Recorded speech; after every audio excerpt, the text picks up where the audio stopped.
comforting way to start the day, this early morning cup of tea. That's the sort of place this is. A prominent guest about half a century ago said, "It's a splendid house of accommodation. In point of comfort, it leaves little to be desired." Well, it's still the same today. Still the same comfortable beds, old cedar furniture, and they still do things pretty much the same way.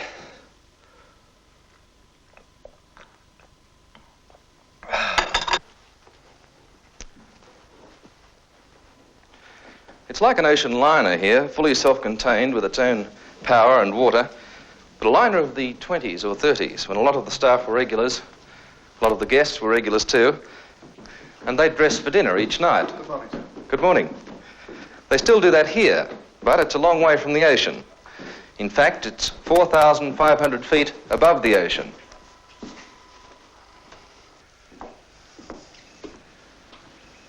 So it's not an ocean liner, and it doesn't look much like a railway refreshment room either. But this place is in fact run by the catering section of Victorian Railways. This is the Mt Buffalo Chalet, built 1910, taken over by the Victorian Railways in 1924. A very popular place during the 20s and 30s, and still very popular today, because basically of two things. The first, the homely, old-style atmosphere of this chalet itself. The second, its splendid setting on this plateau called the Garden of the Gods. The chalet has been here for 65 years. The mountain has been here for 300 million years. A solid slab of granite, weathered down by time to half its original height. It's not the highest mountain in Australia, but many have thought it the most romantic. The Buffalo stands in solitary grandeur in northeastern Victoria, 12 miles north of the main dividing range. Around it flow the Ovens, Buffalo and Buckland rivers. Facing it across the valley are the snow-capped heights of Bogong, Feathertop and Hotham. And on a clear day you can see from Mount Buffalo the peak of Mount Kosciuszko, 100 miles to the east, Mount Macedon to the south, and the plains of Riverina to the north. Sometimes the valley below the plateau is completely covered by cloud, a trick of nature called the Mystic Sea.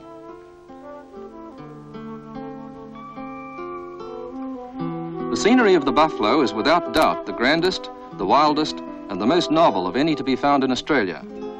Those were the words of a 19th century guide. For centuries before that, native tribes had come to the mountain they called Dordor-Donga. They braved the cold to hunt their special delicacy, the bogong moth. The attraction that first drew white men here in large numbers was gold. In the 1850s, the gold diggers swept over Victoria like a flash flood. It was only a matter of time before somebody tested the rivers around Mount Buffalo for alluvial gold, and before the tranquility of the region was shattered by the newest wild dash for quick fortunes, the Buckland River Rush. Gold was discovered in 1853 on the banks of this Buckland River by an American, Henry Pardo, and an army of diggers swarmed into this valley. Over here was the township they founded called Lower Buckland, and there were many other Americans like Pardo, European miners, Englishmen, and several thousand Chinese diggers. Not a trace remains of the Lower Buckland township that once stood here, but the water races are still in the valley where the miners fought for alluvial gold. For 2 years from 1853, there was plenty of gold about, and some diggers did well. Then the hard conditions of the Buckland began to tell. There were 3,000 miners in the valley, 2,500 of them Chinese. There was no law, and there was plenty of disease and bad temper. Times were getting harder, and the gold scarcer. The white miners concluded that the problem was the Chinese element. This was the site of a Chinese joss house. It's as bare now as the valley became of Chinese after the 4th of July, 1857, American Independence Day. On that day, a couple of hundred white miners held a public meeting. They formed an anti-Chinese league, made inflammatory speeches, and then, with clubs and pick handles, they fell on the unsuspecting Chinese. In this Buckland Valley atrocity, many of the Chinese were brutally beaten, some were killed. Chinese bones were found later on Mt Buffalo at a place called Skeleton Gully. At this point across the Buckland River, there was a fallen tree, and here the Chinese were driven across the river and out of the valley. Many of them fled in terror as far as Beechworth. And from Beechworth came the band of troopers who were sent to quell the riot here. At their head was Robert O'Hara Burke, later to die at Cooper's Creek. Not for many years afterwards did Chinese return to the Buckland Valley. The few that did have their headstones in the Buckland Cemetery. Nearby are the headstones of families that led the violence against the Chinese. Time has buried them all in the same ground. Mt Buffalo was named by Human Hovell in 1824 for its beast-like appearance with its great hump and horn. 20 years later, squatters were in the Myrtleford region and grazing their stock on Buffalo's foothills. The first white man to scale Mt Buffalo was probably Baron von Mueller, the Victorian Government botanist, in 1853. But two gold miners, John and James Manfield, were to make the buffalo their special province and become the first guides.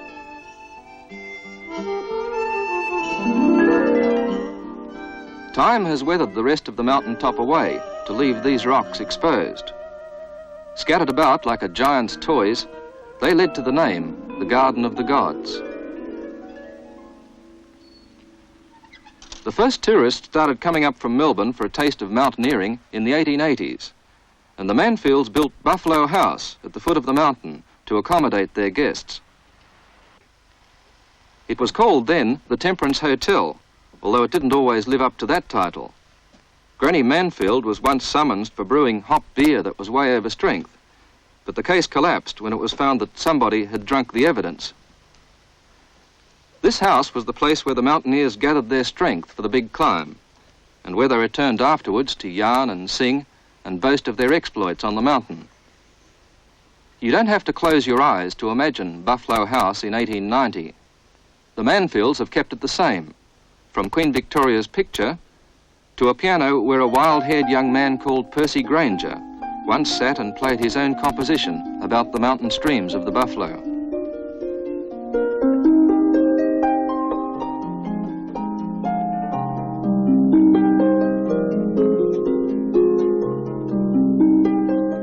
The outstanding personality of those days was Guide Alice, daughter of James Manfield. Guide Alice was a pioneering woman, the first alpine girl guide in Australia, and the first to photograph the lyrebirds of the buffalo and to record their breeding habits. The lyrebirds still thrive on the mountain plateau, which is where Guide Alice wanted to keep them. She refused to collect them for zoos, and she had no truck with the huntin' and shootin' gentlemen of the day. Guide Alice's daughter is Genevieve Baumgarten. Daring to be ahead of her time in many ways. Yes. She really, I think, will be a good promoter for Women's Lib this year, really, because she lifted the skirts above the knee. Very, very daring, and brought to quite a lot of controversy amongst a lot of the women in those times. In fact, there were a lot of letters written in about it into the papers. And Mother said, well, I can't see which is worse, having a skirt already lifted or lifting it in front of gentlemen when you're climbing the mountains. So she went a little bit better then. She invented the trouser suit, which, that was very outrageous. Who were some of the famous people who came to see the buffalo and Guide Alice? Well, one I can remember, which I think is the most outstanding personality of our time, was General Sir John Monash. He used to visit this home here when he was only Mr. Monash, with who later became Major Farlow, Mr. Farlow then, later became his aide-de-camp.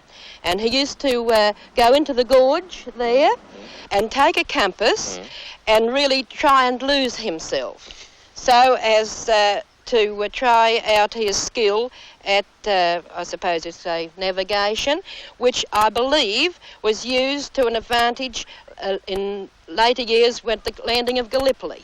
He told my father that assisted him greatly.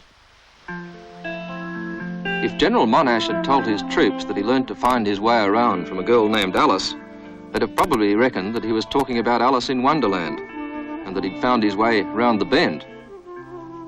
but he never forgot his early days at Buffalo. For the travellers in Guide Alice's horseback expeditions, or for the tourist today, the first stop on the way up the mountain is usually here at Urobin Falls, where waters from the top of the plateau cascade down on their way to the Ovens River.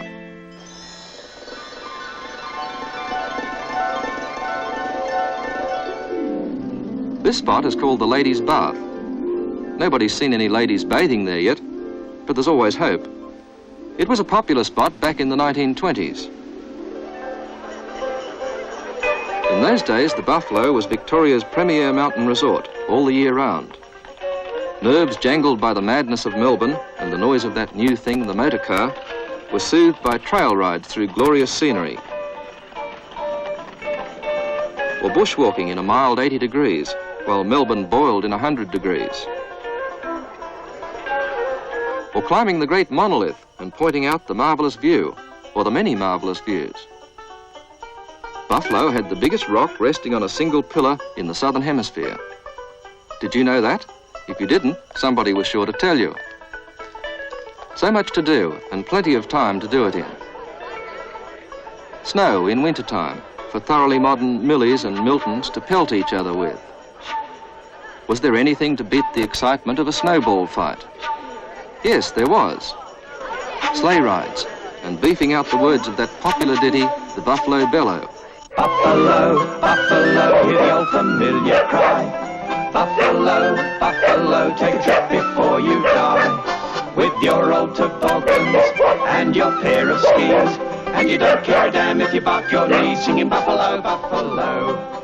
Here we are back again at Buffalo. And where else to stay but at the flagship of the Victorian Railways, the Mt Buffalo Chalet. The 1920s and the 30s, up to World War II, were of course the heyday of the Buffalo Chalet. Many people came here, and in those days the great majority came by train. Now the situation's a little different. Hello, Gwen. Hello, Bill. How are you? I'm fine, thanks. How long have you been working as the receptionist at the chalet?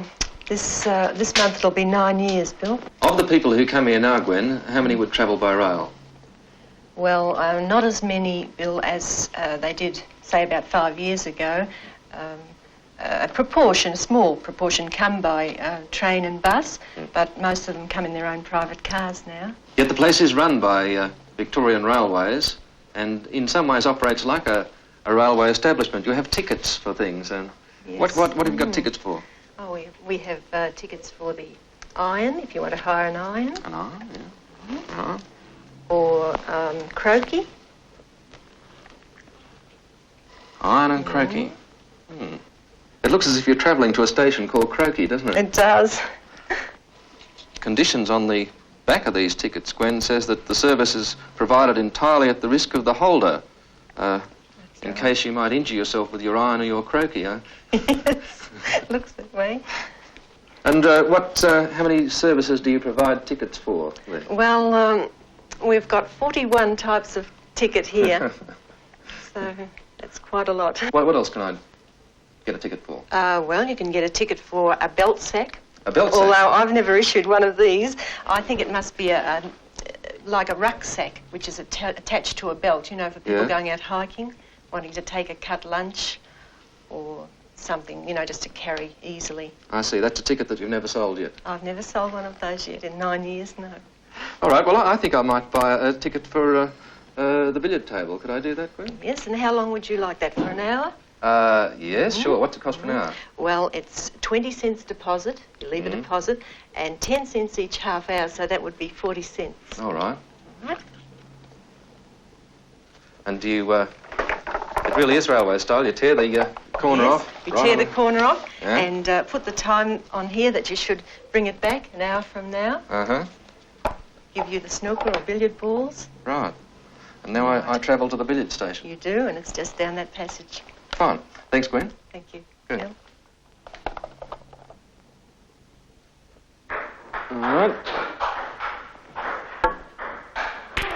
Well done. Oh, yes. Almost, but not quite in the pocket. Whoops.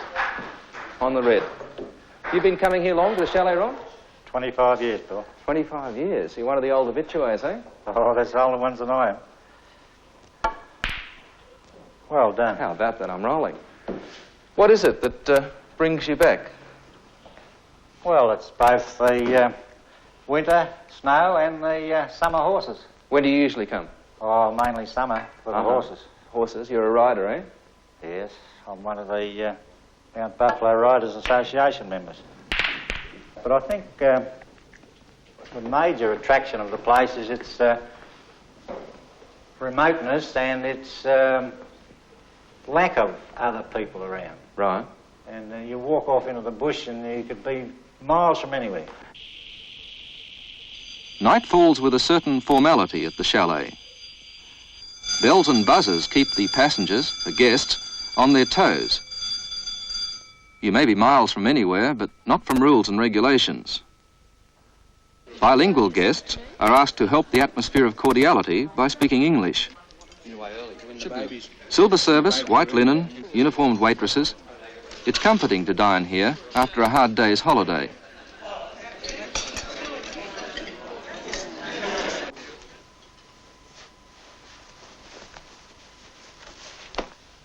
The Victorian railways run a taut chalet. There are timetables to be observed. Meals here start on time and end on time. If you're too late getting on board, you just have to wait until the next meal comes along.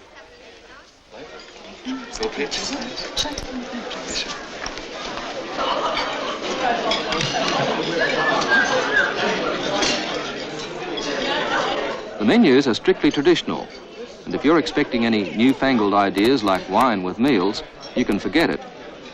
The only drink served in this dining room is pure Mt Buffalo water. No chlorine in this? No, I will order. Thanks. I'll have tomato consomme, yes, lamb's fry and bacon. I'll have the baked ham and pineapple sauce with carrots, fuchsia, steamed cauliflower and roast potatoes, and steamed orange pudding and custard. You got all that. That's the lot. Well, that's the lot, yes. I've done the whole thing in one go. Lead off with the water to start, eh? It's excellent water, but does it worry you, Bob, that you can't, say, have a glass of wine? Well, it would be nice to have a glass of wine, yes, it would. Yes. But I believe the old habitués of the chalet are quite divided about this question of whether there should be a licence or not. Quite a lot of people feel that most people bring the liquor up.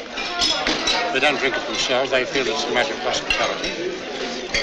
And normally, you would like to perhaps entertain your friends. And although you mightn't drink yourself, you feel that your friends might. But, I mean, the railways at some of the larger stations provide liquor. Yes. But they seem to have this hangover from the trains coming in and, you know, ding-ding, and the train must leave and drink down quickly and out. Well, you speak as someone who's come here a long time. Have a couple of girls at the table who've come here, I believe, for the first time. This is your first trip. First time ever. Now, what brought you to the Buffalo Chalet?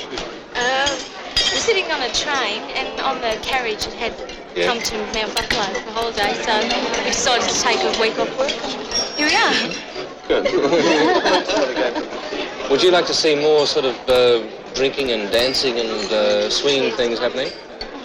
You would? Yes. Well, we've talked about the sort of unique atmosphere of the chalet that brings people back. I wonder, what is the unique atmosphere of the chalet? You've come here for so long now, since World War I. What is it to you, Roy? Well, I think I would say, first of all, that it's the friendships one forms here. We look back to the past and we hope when we come here that we'll be seeing people that we don't meet during the year at all, that we meet here. We've formed a great attachment to them. We've skied with them, we've fallen over with them, and we've had very convivial times with them. And it's the great friendship that one forms. Unhappily, of course, with the passing of time, we can't avoid this, but they pass, and the ranks get thinner. But we still hope to see our old friends here. It was more convivial once. there was a special entertainments officer to tear the guests away from their papers and television and organise them into jolly fancy dress parties based on popular songs and talkies. The ballroom is still open for business at 8 o'clock every night, but the floor is hardly crowded with a milling, jostling throng. On most nights, the music echoes in an empty room. And the drawing room is not exactly jam-packed after dinner either. It has that unlived-in look, perhaps because it's banned to smokers and people under 18. The absence of an audience is not connected with the performance of the pianist. There was nobody there to laugh when I sat down to play. Still, it's very restful.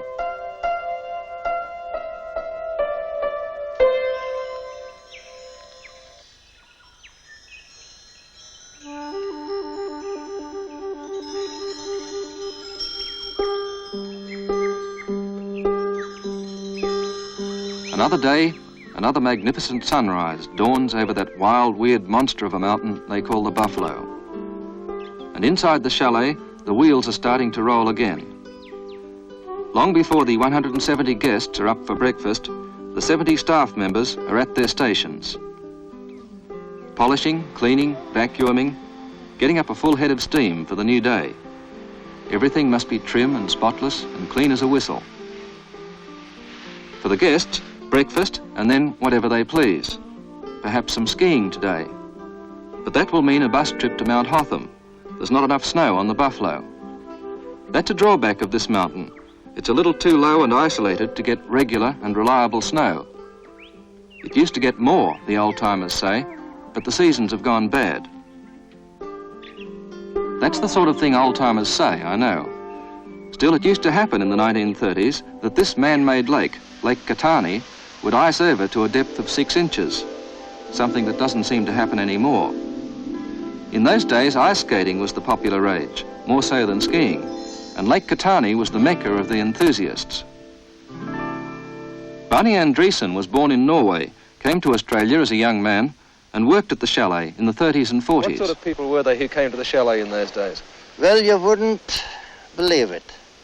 It was office girls that saved £20 all during the seasons to spend a fortnight up here. £20 at all the cost. And the backbone of it, of the guests, was the professional people in the cities. Yeah. And I got to know quite a lot of them from season to season, because we became friendly with them. Actually, it was just like uncles and aunts coming up. We belonged to the family. They were friends. It was a wonderful atmosphere at the chalet at that time. And we were glad to see so-and-so coming, and here they were coming. And then, of course, they brought their children.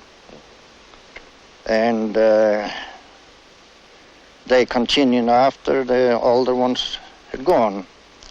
But of course, now they don't come anymore. They're like myself, they're up in the 70s, 80s, and so that's that. Barney Andreessen lives now at the foot of Mount Buffalo and wouldn't live anywhere else. He loves this mountain and treasures his memories of the chalet, particularly of Lake Katani, where he was the ice skating instructor. And of course, I'd keep them from getting too close together on open ice. Yeah. And on one occasion, there was a photographer. I wasn't present at the time, and he got the crowd out on the ice and said, "Bunch together so I can get you all in now."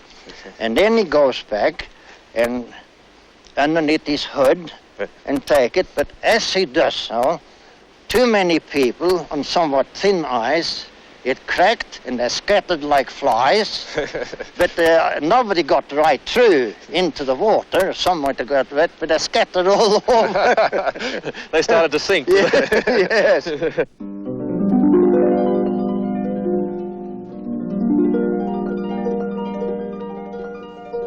Nowadays, Lake Katani freezes over about as often as hell, and the locals, unscientifically perhaps, blame the jets flying overhead on the Sydney-Melbourne route.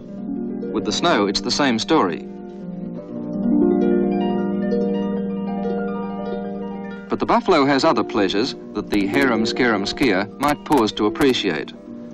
200 miles from Melbourne, in the middle of a 27,000-acre national park, full of magnificent scenery and wildlife and trees and flowers, it stands on its own, a world of its own. 60 miles of walking tracks and riding trails, pure air, a chalet from a 1920s musical like Maid of the Mountains, old-fashioned attractions.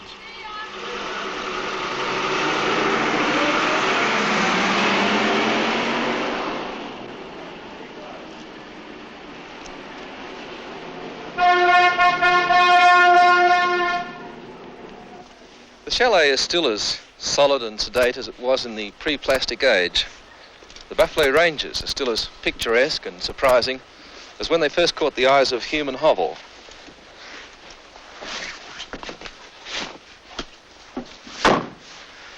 The best way I can describe the period charm of this place is in the period language of an earlier day, the Bright Alpine Club's Guide to the Buffalo Ranges.